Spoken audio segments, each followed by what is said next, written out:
Hello বন্ধুরা, শিখা spicy কুকিংয়ে আপনাদের সকল বন্ধুদের স্বাগত জানাই। বন্ধুরা, আজকে হলো জামাই ষষ্ঠী। তো জামাই ষষ্ঠীর স্পেশাল আমি একটি সিম্পল থালি রেডি করব। তো থালিটিতে আমি প্রথমে দিয়ে দিলাম একটা থালাতে কলা পাতা, তারপরে দিয়ে দিলাম এক বাটি ভাত। এবার ভাতের সঙ্গে আমি অন্যান্য জিনিসগুলো দিতে থাকবো। তো প্রথমে দিয়ে দিলাম শসা, শসাগুলো গোল গোল করে কেটে নিয়েছি। এবার দিয়ে দিলাম পেঁয়াজ, পেঁয়াজগুলো এরকম টুকরো করে নিয়েছি।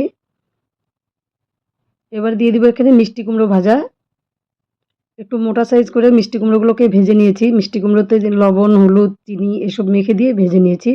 এখানে দিয়ে দিলাম চিংড়ি মাছের বড়া। এই চিংড়ি মাছের বড়াটা আমি মুসুর ডাল দিয়ে করেছি, এটা কিন্তু খেতে দারুণ লাগে। এবার দিয়ে দিলাম করলা ভাজি। এবার দিয়ে দিব এখানে চিচিঙ্গা ভাজি। তো খাওয়া পাতে একটু লবণ দরকার, অনেকে খায় অনেকে খায় না, তবুও আমি দিয়ে দিলাম একটু লবণ।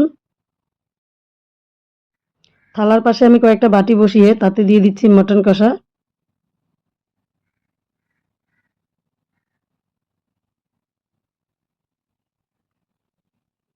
মটন কষাটা দেওয়া হলো। এখানে সাদা রঙের মিষ্টি দই আছে, তো সাদা রঙের মিষ্টি দইটা দিয়ে দিলাম। এখানে দিয়ে দিলাম পাশের বাটিতে একটা মিষ্টি, এটা খেজুরের গুড়ের মিষ্টি। এখানে আমের টক, পাতলা করে আমের টকটা করেছি। বন্ধুরা, পাশের বাটিতে দিয়ে দিলাম দুধের ছানা। দুধের ছানাটাকে আমি চিনি দিয়ে মেখে নিয়েছি। এবার এক পিস কাঁচা লঙ্কা আর এক টুকরো লেবু দিয়ে দিলাম ভাতের উপরে।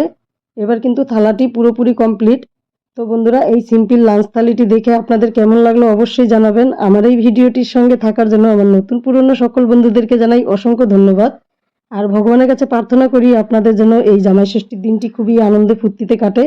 ভালো থাকুন, সুস্থ থাকুন।